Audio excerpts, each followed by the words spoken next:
Okay. Welcome to the first Crimson End Zone podcast. I'm your host, Tristan Pace. This is our co host, Cole Bird, also known as Stanky Dank. Um, Cole, we're going to go through a couple things here. First, what we're going to do is I want to get your thoughts on the college football playoff selection. So, obviously, we're Alabama fans. Obviously, we think they made the right choice. But just give me your thoughts on it. Well, I think Kirk Herbstreit said it best. It's not the most deserving teams; it's the four best effing teams in the country. All the other bull crap doesn't matter. I do think they did the right thing. If you look at it, you're not like Dion said, you're not going to leave Bam out, Right. especially if there's no other SEC team. Right. It's just playoffs would be terrible. It's just an honest opinion. That's not the But playoff, is it?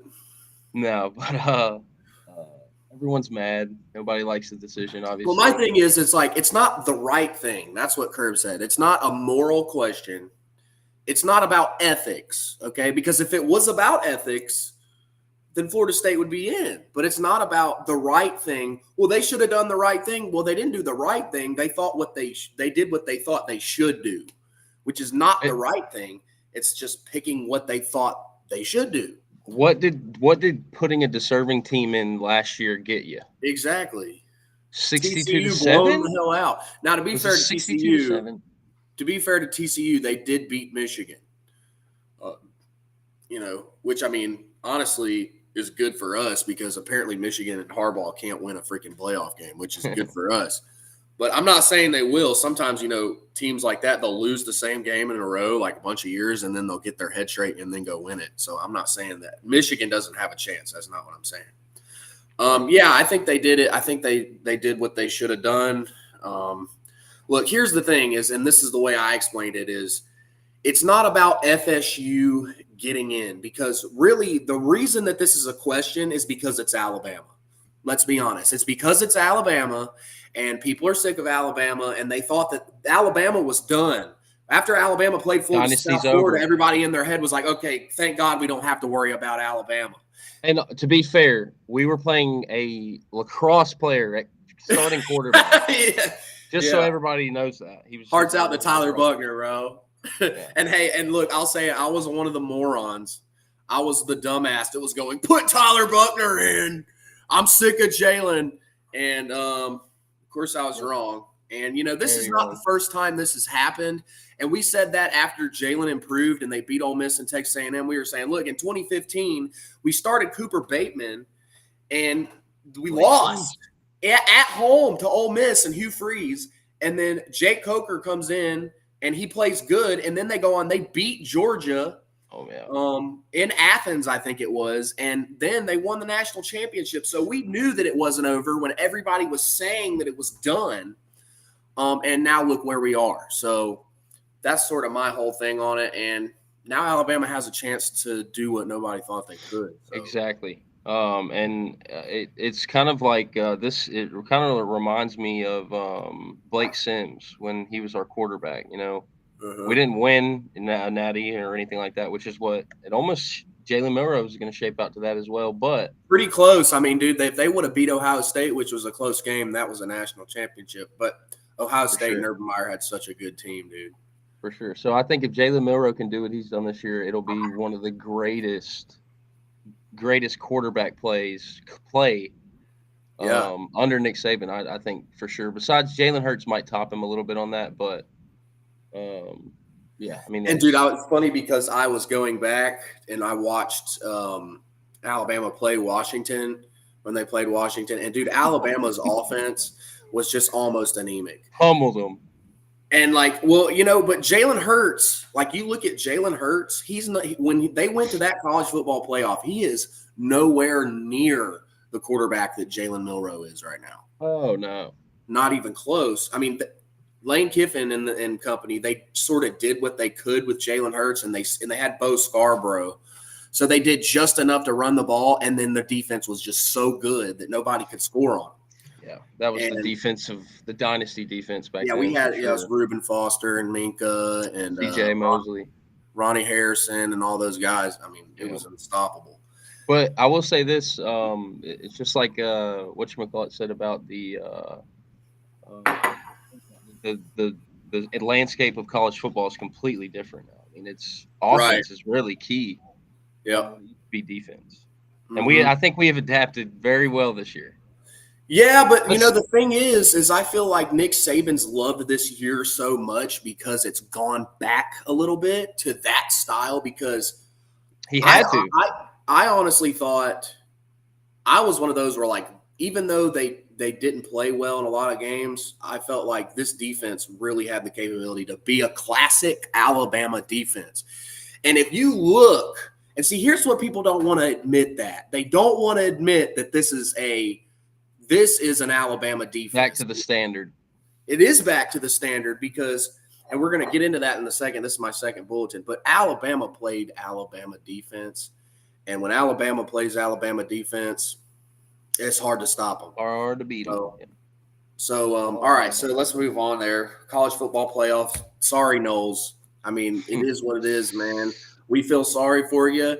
Somebody was getting screwed, and it was you. And basically what it came down to is, okay, we have to take Alabama because they just beat the number one team in the country, and we cannot take Alabama unless we take Texas too. Therefore, we have to take both.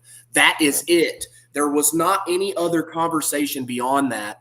It wasn't really about Florida State, and that's what people are making it about. Oh, well, they're 13-0. Well, so was in Liberty. So Yeah. Anyway. We'll see at the same. Yeah. I mean, it's a lot of what ifs and things like and such like that. But you cannot tell me that you put FSU with their second string quarterback against that Alabama defense. I think Alabama fares very well in that, in my opinion. So I mean, you got and we're gonna see. I think Georgia will put up. I think they'll win by 10 plus in that bowl game against Florida State. I really do. Say again. I'm sorry. It's a lot of what ifs on if Florida State would have got in and if how they would have fared, but I think Georgia is going to win by 10 plus in that bowl game. I think they'll come out very strong. I think Florida State will not look as strong as everybody says they are. But and also if you compare resumes, what FSU's best win for strength of schedule is LSU. Yeah. And, that's what I heard a lot of people saying. And I said this yesterday because I heard it on Crane and Company, their Daily Wire podcast. They do, these guys, and Jake, of course, Auburn fans. And guess what? If it was Auburn with one loss and sitting there looking out on that side and they had to jump Florida State, they'd be preaching the same stuff we're preaching about Alabama. Yeah. But because it's Alabama, you see, and that's what we have to remember. But they were saying, LSU got beat by Florida State by this much, and Alabama beat LSU by this much. Therefore, FSU should get in because FSU beat LSU by 4 more points, which is just ridiculous because in the bylaws of the College Football Playoff Committee, they do not consider margin of victory for compared opponents. You can't use that as a point. It's a moot point. You can't say, well, they beat the same team by more points, therefore they're better. That's not the way it works. So I just wanted to make that point. People really need to stop saying that. Okay, so let's move on from that. Alabama's in. And how'd they get in? They beat the two-time national champions, the Georgia Bulldogs. And hey, listen, and there's been 2 seasons where somebody else could have ended that streak. Guess who came back and ended it? You're right. The same team that beat them last time. Return to the King. The Empire Strikes Back. Oklahoma Dylan. So, the SEC championship game. Alabama, even though I felt like Georgia, when I was watching it, Georgia could have taken over at any point. Alabama did not let them because they did not let off. And they actually let Georgia make the mistake. Because when you're, and I've heard a lot of people say this, when you're playing a game with teams that are this close, like the margins like this, I mean, one turnover, that's the game. And that turnover, I thought the turnover when Georgia was backed up, that I mean, I don't think we punched it in, but that 3 points, which is the points that we won by, I thought that was the game changer. And also the big plays that Trey Amos was making on the outside. Wow. Brock What an Bowers. impact. Dude, are you kidding me? I mean, sometimes, look, I love Kool-Aid McKinstry, but sometimes he's a little soft. Yeah. Like he passes up tackles. He's a good cover guy, but he's not scrappy. And yeah, he left out with a concussion anyway. So. I like a scrappy cornerback, don't you? Yeah, hey, Terrion came up and made a lot of plays. Terrion's a first-round draft pick, no question about it. I also liked how our interior. Oh my goodness, Tresman Marshall was once a dog, was he not? Yeah, he was. Came back and did that to his former team. He's probably so happy. He was hustling, wasn't he? He had 2 drop stoppers. He had a fire lit under his ass. You could tell. Yep. And I tell you, I've looked at the pictures, but when they were getting on the plane to go to Atlanta to play the game, and dude, you should have seen their faces. They were pissed. Locked in. They were not. They were going in here to take care of business. This was not about having fun. This was about going to whoop some dog ass like we do. And this is the first. This is one of the first years that we've been doubted so harshly all year. And believe it or not, that I think that's why we're in the playoffs, is because of all that hatred that Bama got this season. I think it really fueled them. I think you're right. They are. Jermaine Burton, man. I mean, that touchdown he caught. I mean, that's an incredible grab. And then he stares down the sideline all the way back to ours. I love that. It was personal, I think, for them, which is good. Most definitely. There's no question about it. It was and they controlled the whole game at the line of scrimmage. They were scrapping. They were not giving Georgia an inch. They were playing every single play. When something didn't go their way, they were playing the next play. Shutting it down. They didn't care what happened. They were just trying to have the most points at the end of the game. That's stupid, but it's true. They were just in it, dude. It was so great to watch. And now they're going to the playoff. It's a great week to be a Bama fan. Sure is. All right, so how do you think we fare against Michigan? Well, that's my next point. That's my next bulletin point here is the Rose Bowl matchup in Pasadena. Great atmosphere. Oh, it's going to be great. It's going to be awesome. Michigan versus Bama in the Rose Bowl. What's your initial thoughts?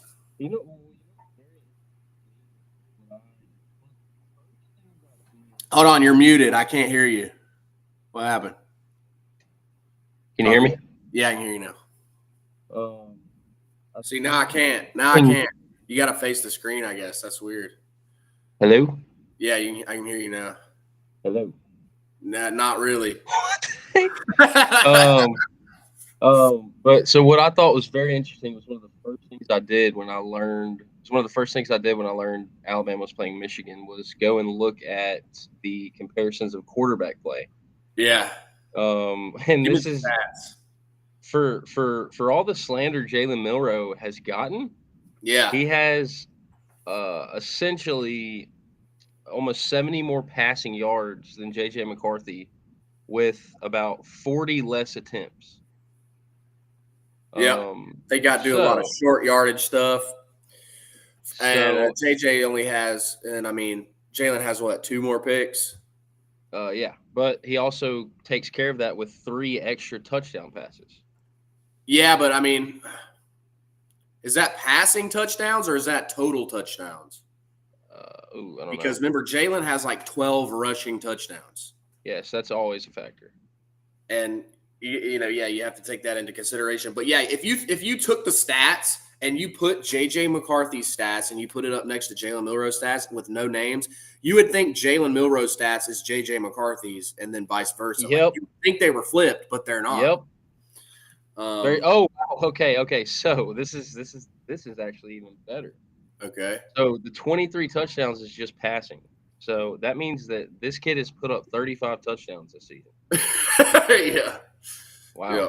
Nobody's. I'm sorry.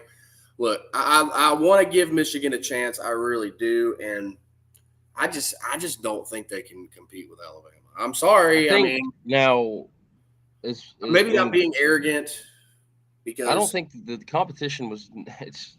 Sorry, I'm an SEC guy for life. So the Big Ten cannot touch the SEC for regular season play. So I think that kind of inflates their numbers a little bit. Not to be no shots thrown there, but kind of shots thrown there. But if Corum is as good as everybody says he is, we might have a little trouble with that. But I'm not. I don't. I'm not scared of McCarthy. I don't think. Yeah, I think. Look, if I'm Jim Harbaugh, I'm going back to that Texas game and I'm going to watch and see what they did. Texas won the way that most teams beat Alabama, and that's they got deep shots downfield. They hit their deep bombs. On both the times they took a deep shot, they hit them for touchdowns, I want to say. And that was the difference in the game. And if you can hit those deep shots, I mean, and I think Alabama is going to play that way. They're going to play man-to-man on the outside like they did against Georgia and say, beat us. Try and beat us back here. And I think Alabama's improved so much in the back end and secondary. I don't think – and I don't even know that Michigan can run the ball good enough to even open up play action to even make those plays. Yeah, that's going to be the key. We got to stop the run, I think. I think they're going to try to control the clock, run the ball a lot, and then take it over the top, which, is exactly what Tennessee did to us last year, and it worked very well. Yeah. But see, you have to remember – one thing you have to remember about last year, Cole, is – the defense. The clock rules have changed. And the clock rules, like if you look at the new clock rules for Alabama, it worked in their favor against Georgia.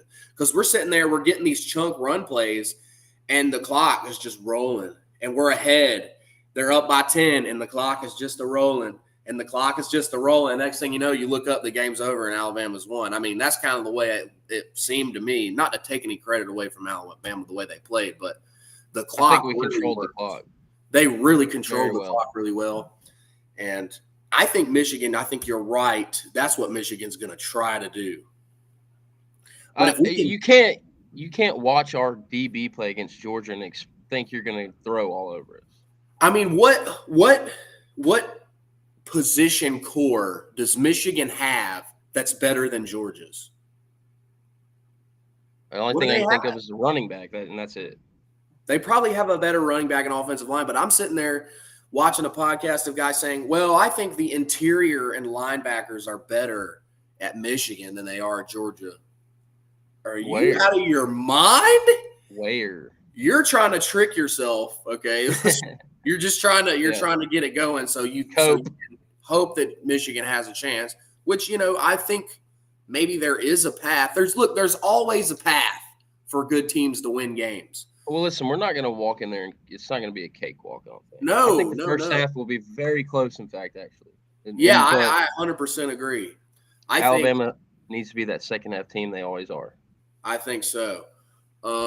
Give me an initial. We'll probably, yeah. We're gonna. You can change it because we're gonna talk about this game more as time goes on. But for an initial score prediction, what do you got? I'm going to go ahead and say, let's see. I'm going to go ahead and say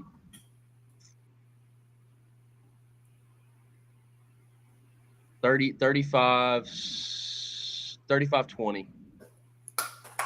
35-20. Mm-hmm. All right. Here's the thing. I looked at a bunch of the past games where SEC teams played Big Ten teams, and the Big Ten just can't score on SEC. They just can't. Oh, man. Remember when we played Michigan State? Oh, gosh. Derrick Henry became a man that game. Okay, they didn't score a point all game. It was 38-0, I think, was the final score. Michigan, when they played Georgia, they scored like 13 points. I was surprised they scored that much against that Georgia defense. Mm-hmm. I also looked at the last time Alabama played Michigan. Remember we played them in the bowl game in 2020? And they kept it close. That was Mac Jones. Yeah, and they kept it close. I mean, pretty much for the whole game, and Alabama scored a late touchdown and pulled away at the end. But it was close all game. Now, be it, I don't think Alabama's defense was very as good as it is now. But My final score prediction, I'm going to say, Alabama scored 24 points in like 10 of their games, they've scored 24 or 27 points. So I'm going to say the final score is going to be 24, Alabama 24, Michigan 10, and win by 2 touchdowns. Stout defense play then. Yeah. All right, let's get into one more thing real quick. Texas versus Washington, because obviously Alabama, when they beat Michigan's little butt, we're going to be playing one of these teams. So Washington has absolutely no defense. I'm going to go ahead and put that out there. DB play is not exceptional. Linebacker play is weak. I honestly think Texas wins. My score prediction is going to be 35-7. 35. No. Sorry, take that back. I'm going to say 38-24. All right, I think. Look, I know I've heard a lot of people say. Points up. Look, I've heard a lot of people say, Pac-12 is the best conference this year. I think that's bullcrap. The Pac-12 is not the best conference this year. Why is everybody leaving? It's just BS. The SEC is the best conference. Who are you trying to It's the best conference. Why is everybody jumping ship? Because we don't seed it to where the number one Pac-12 team plays the number one SEC team and the number 2 plays the number 2, number 3. We're never going to get that. So we just go off arbitrary games where the conferences play each other, and then we're going to sit there and say that the Pac-12 is the best. Give me a break. Look at their record. What's their record in the playoffs? Exactly. They can't win anything. Like 0-10. I know. I think Oregon did make it to Oregon got whooped by Ohio State really bad in 2014, I want to say. They made it to the championship round. Okay, so Texas versus Washington. I don't think Texas just stops the run too good. Michael Penix will probably make some plays, but I don't really see him scoring more than 20 points.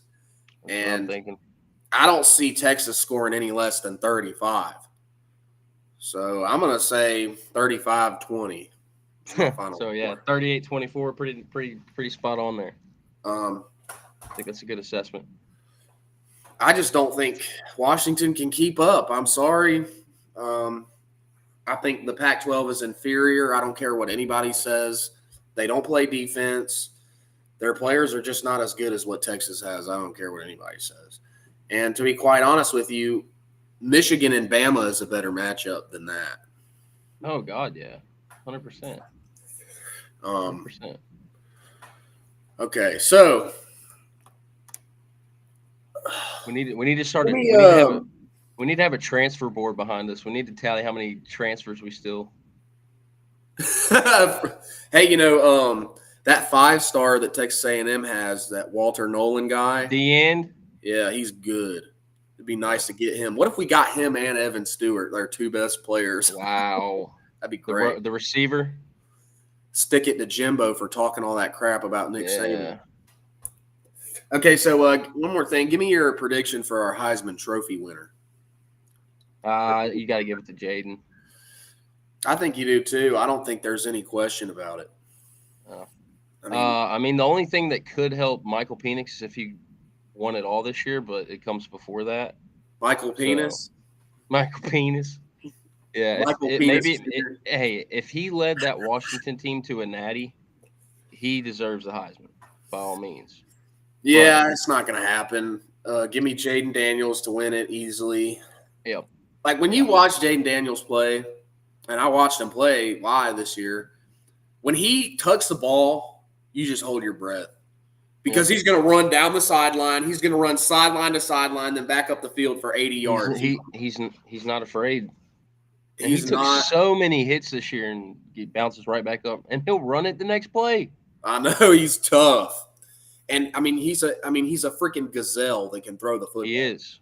He's very accurate too, and he's tough. and he plays with style. I like him to win the Heisman Trophy. I'd say Give me probably, huh? Give me Jalen Milroe though. Yeah, I mean, look, if Jalen Milroe, If he wouldn't have lost to Texas, he wins the Heisman, I think. I was just about to say that. I think you're right. The way he bounced, well, I mean, him bouncing back is even the better story, obviously, but right. I 100% agree. And I think starting into next year, especially if Alabama wins the national championship this year, he is the runaway favorite to win it next year. Which, 1,000%. I mean, he's coming back, obviously, I would say. 1,000%. All right, so you want to wrap it up here? I think that was good. All right, let's wrap it up. Thanks everyone for watching. Even though no one's watching, we're gonna. What do you want to do? We want to do one. Let's do another one this week. Yeah. All right, let's play some I COD. do a couple. All right, roll tide, everybody. Roll tide.